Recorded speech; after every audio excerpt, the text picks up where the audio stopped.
Hey, what's up you guys, it's Connor, and today I'm going to be answering some of your questions that you left me on a video that I did a few weeks back that was called Ask Me Your Questions. Anyway, I wanted to celebrate my 5-year anniversary as a booktuber and finishing my first year of law school and all these different things that all happened all together. So today I'm going to answer some of your questions. Will asked me what is the most expensive book that I own. I have a decent number of what I would consider expensive books, but I think that the most expensive book that I own is this one. It is the Tales of Beetle the Bard Collector Special Edition that comes in this huge case that says Tales of Beetle the Bard, and then when you open it, it has the book inside of this velvet pouch and then some prints on the inside. I'll go ahead and show you.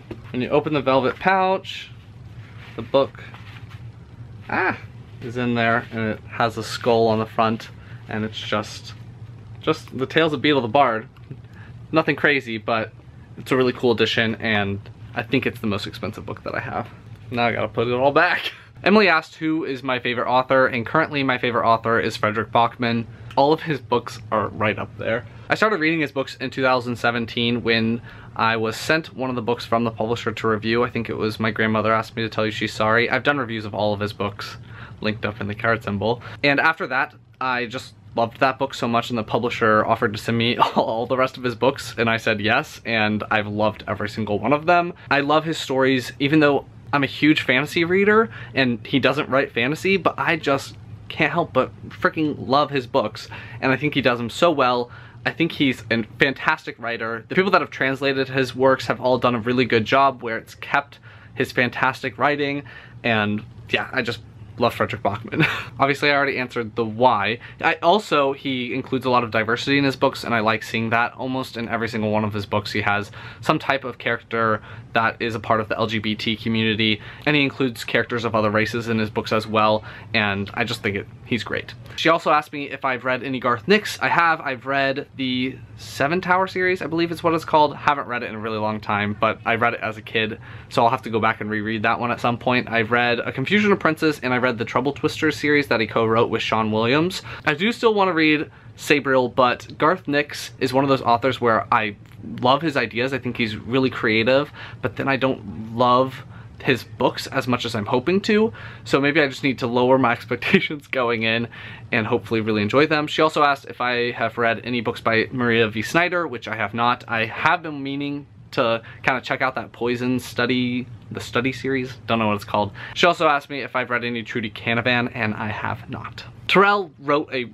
wonderful comment. Thank you very much, made my day.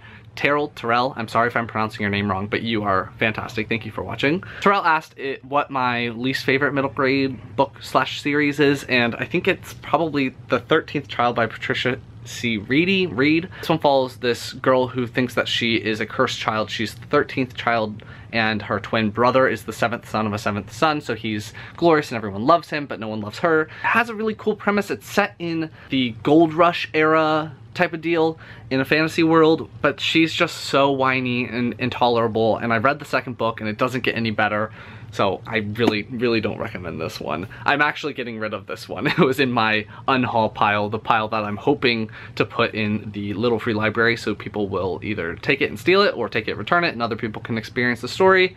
I don't really care what happens to this book because I don't want it. A TV show that I liked that got canceled. One of my favorite TV shows is Sense8. I just feel like it needs all the seasons in the world. I love that show. It's definitely adult. Don't watch it unless you are mature enough or, you know, not a kid. That one got canceled. I think it was after season 2 or in the middle of season 2. I haven't finished season 2 yet. I'm terrible. And I also really like The Witches of East End. That one got canceled after the 2nd season, but I liked that show. I can't think of any other ones, but those two, I really liked those. My thoughts on Hasbro buying Power Rangers? I have none. I watched Power Rangers as a kid, but I'm not a huge Power Rangers fan anymore. And Terrell also asked me why I started booktubing and everything like that. So I think I'm gonna do a video that's just on my reading journey. I saw Jess from Jess Reads Books do a reading journey video. She's had a crazy amount of changes in location and her story with reading. So I'll leave that link down below, but I'll do a video that's similar to that. Andrew asked if Tony ever found the Peter Pan edition that he was looking for. I did a vlog / haul from a library book sale that I went to, and Tony was trying to find an old edition of Peter Pan because he really loves Peter Pan. We just bought it because it came out of the vault, and he fell asleep while we were watching it, but he didn't find any copies of Peter Pan while we were there. He ended up going on to Thrift Books and ordering a couple of old editions, because I have a couple of old editions, but I don't know, he wanted his own, so yes, he did end up getting some, but not at the sale. Enric asked me if I've read the Stormlight Archive series by Brandon Sanderson, and yes I have. I've read all of the novels that are set in the Cosmere currently. I think there might be a couple of novellas that I'm missing, but I have a pretty good solid base of the Cosmere. My favorite book by Brandon Sanderson, I'm not sure. I think that it might be Warbreaker. I really enjoyed that one, but I don't want to overhype it because it's not like the most amazing book on the planet, but I really enjoyed it, so have normal expectations going into that one. And then I really love the Alcatraz series. I did a book review for that whole series, and I'll leave that up in the card symbol, but I love Alcatraz. It's a middle grade series. I love middle grade, but yeah, my adult favorite is probably Warbreaker or The Final Empire, and then my middle grade, the Alcatraz series, is fantastic. If you have middle grade readers in your life, it's a good one. Hussein asked me my least favorite genre to read in and my favorite book from that genre. My least favorite genre, I usually say, is like romance or erotica or something like that, but I honestly don't read any books in those genres, so I wouldn't have a favorite book to say that. So I'll say that over time I found that I don't really enjoy paranormal romance anymore. I did when I was a young teenager and just kind of getting back into reading, but I don't really like it anymore. I don't know if I have any paranormal romance on my shelves any longer. I think I got rid of them all. I enjoy the Chronicles of Nick series. I didn't love the most recent book in that series, but I have all the books still. I will continue to read them. It's set in Sherilyn Kenyon's Dark Hunter universe, and he's the son of a demon, and he falls in love, and it's just yucky romance, but yeah, probably that one. And when I was a kid, I did enjoy the Mortal Instruments. I actually need to read the Tales of the Shadowhunter Academy still, so that I can continue on and see if I enjoy the books anymore. I don't love the romance in those books, so I think I'm gonna go with Chronicles of Nick. Joshua asked me if I'm dating a bookworm and if I've read any Murakami. I have not read any Murakami before, so if you have any recommendations, leave them down below. And I am not dating a bookworm. My partner does enjoy reading, but he doesn't do it very often, so I don't really consider him a reader, but he enjoys reading, so kind of a compromise there. Snow White and the Seven Shelves was curious about how Lainey from Ginger Reads Lainey and I first became friends, how we met, what we bonded over, all of that stuff. We met at YALLFest 3 years ago? Is that when we met? And I don't know if Lainey and I had really talked too much before getting to YALLFest. I know we had this huge group chat with everyone that was showing up to YALLFest, and all the booktubers were talking in it and everything like that, but I don't think that we really like became friends until we were at YALLFest and we bonded over dislikes when it comes to the bookish community and everything like that, and pink Moscato champagne. So we bonded over alcohol and negative opinions on books and bookish things, and I will leave a link to our first video that we filmed together down below. I'm not even sure if that was like a planned video now in my head. I think we were just drinking and decided to film it. So I'll leave that down below. I think it's on Lainey's channel, so I'll find it and I'll link it.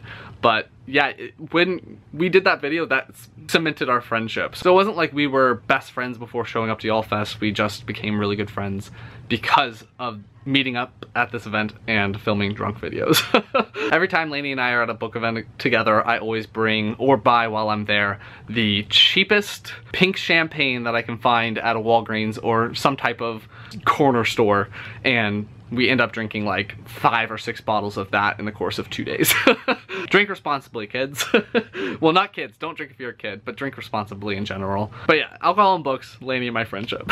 Coven fan 1234 asked me if I have read The Alchemist of Loom. I have not, I've never heard of that book before. Let me know what it's about. Photon In asked me if I've read any World of Warcraft novels. I have not. I feel like a lot of these questions could be answered if you just jump onto Goodreads and search for whatever books you want to know if I've read or not. But no, haven't read any World of Warcraft novels. I don't really know how that game works. I've never played it or watched anyone play it or anything like that, so no. Last two questions, I'll do another part later on. Megan asked me what genre of book would I read if I could only read one genre for the rest of my life. I don't know. I got two answers for this. One would be nonfiction because I need it for my career. So I guess that also would allow me to learn different things about the world and everything like that, because I do like reading that, but my favorite genre is fantasy, and I think that I would really miss it if I couldn't read it anymore, so I'm gonna go with fantasy. Fantasy can go up and down. I can still read like pretty much all of my favorite books because there's YA, middle grade, adult, and yeah, I can just read all the fantasy. Brad asked me two questions. He asked me if I could have lunch with an author, who would it be and why? I don't know. I'd probably have lunch with Taran Matharu because we were supposed to meet up when I was in London 2 years ago or something like that, but then he was on vacation. It just didn't work out. So I'd love to actually have that happen and chat with him because he's super nice, he's great. And Brad also asked me if I could speak any other languages, what would it be? In undergrad, I studied modern Greek, so Greek that is still spoken today, and I've lost a lot of that. I'd like to get it back, so that would be the language I chose because I love Greek culture, I love Greek food. I was a Greek dancer when I was younger for the Greek Orthodox Church. A lot of my friends when I was a kid and in my first few years of undergrad were pretty much all Greek. I don't know, I just love the Greek language and I'd like to get it back. I know some things, but thanks, I don't. So those are all the questions I'm going to answer in this video. If you liked it, please give it a big thumbs up and comment down below if you have any other questions. I have a list that I still need to answer for the next video, but I don't want to make this one too long. Anything you want me to know, leave it down below, and I will talk to you guys next time. Bye.